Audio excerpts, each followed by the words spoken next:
The radical invents the views, but when he has worn them out, the conservative adopts them. And there's a lot of talk right now about what's going to happen to comedy. And is comedy going to survive in this new moment? I've got news for you. Comedy survives every moment. And having Bassem here is a really great example of the true threat to comedy.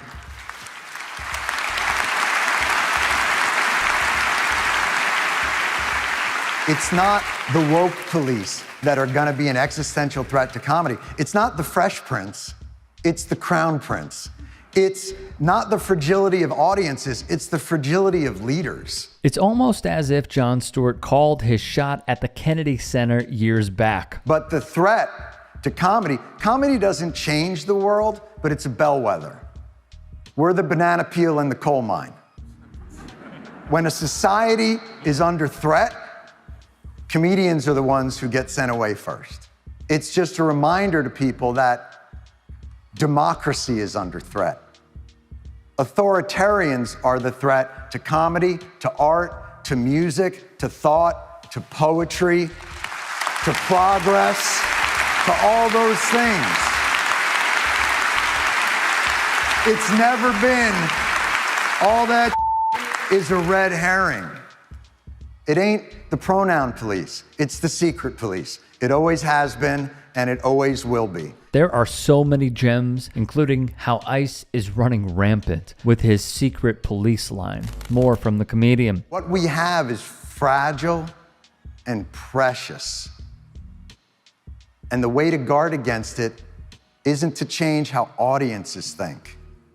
It's to change how leaders lead. Amen to that, brother. Now, there's a lot here. First off, Stewart's words being told to someone like, say, Dave Chappelle, who sat in the audience for this speech, as Stewart railed about authoritarian leaders and their threat to society at large. It would only take just a few years for Dave Chappelle to take the money and head to Riyadh, Saudi Arabia, to join Aziz Ansari, Bobby Lee and Andrew Santino, Andrew Schultz, Kevin Hart, Gabriel Iglesias, Sebastian Maniscalco, Chris Tucker, Whitney Cummings, Wayne Brady, Bill Burr, Jimmy Carr, Hannibal Buress, Mark Norman, and others to manufacture consent for an authoritarian regime. The irony as well of Jimmy Kimmel being in the crowd should not be lost on us, especially given Stewart's speech. As you know, FCC Chairman Brendan Carr spoke to conservative podcaster Benny Johnson about whether broadcast licenses from ABC affiliates should be at stake over the comments. I mean, look, we can do this the easy way or the hard way. These companies can find ways to change conduct, to take action, frankly, on Kimmel, or, there's going to be additional work for the FCC ahead. What followed was pressure from the owners of local affiliates like Nexstar and Sinclair. ABC yanked Kimmel's show off the air. In a social media post from the UK, Trump congratulated ABC for canceling Kimmel's show and laid out his next target, saying that leaves Jimmy and Seth at NBC before adding, quote, "Do it, NBC." In this situation, I think the issue was also him saying that the shooter was one of them. People took issue certainly with that description. Does he have legal recourse? Well, so Jimmy Kimmel, I do not believe, has legal recourse. ABC, however, could have had legal recourse. What we must also remember is this quote from Jon Stewart himself. We're the banana peel in the coal mine, he would say. When society is under threat, comedians are the ones who get sent away first. It's just a reminder to people that democracy is under threat. Authoritarians are the threat to comedy, to art, to music, to thought, to poetry. And recall this. It's just straight up about representation in marginalized communities, vulnerable people. And it's like we don't have to break it all down, but and I know it was never just about the words, but ultimately these guys were marks for the right-wing propaganda machine and absorbed by their agenda and spearheaded, what was in their eyes, I talk about in the special, this ability to say words they wanted to say, but they used anti-woke to dismantle all progressive policy for everybody. Yeah. So it's partially on them, and I can't separate it. Whether they were willing collaborators or just grifting for themselves. I mean, it's like And now you have comics.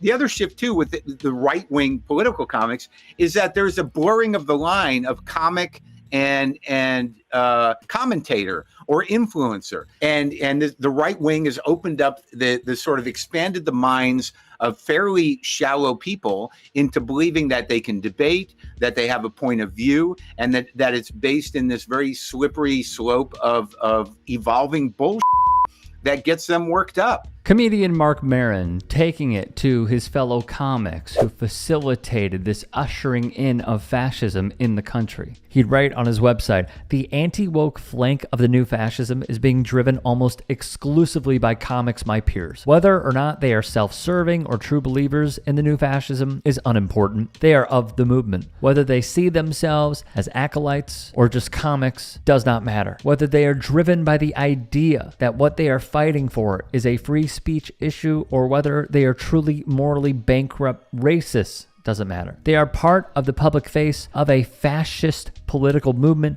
that seeks to destroy the democratic idea." You know, they thought that their fight was really about free speech, which wasn't on a constitutional basis.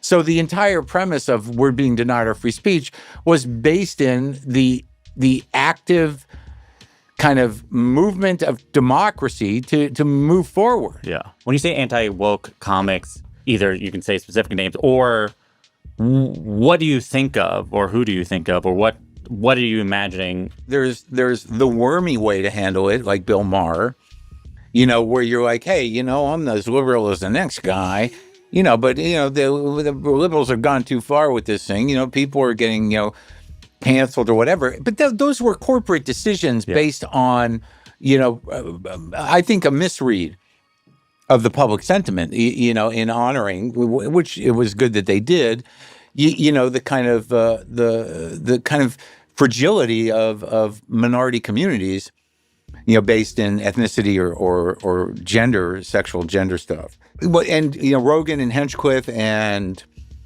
you know, just a lot of these people just locked into this anti-woke thing. But now, you know, the government, which is for all practical, you know, good intents and purposes, is an authoritarian government, and we have a fairly dominant fascistic culture. Yeah. So they're using the same language, which is anti-woke, to dismantle all progressive institutions.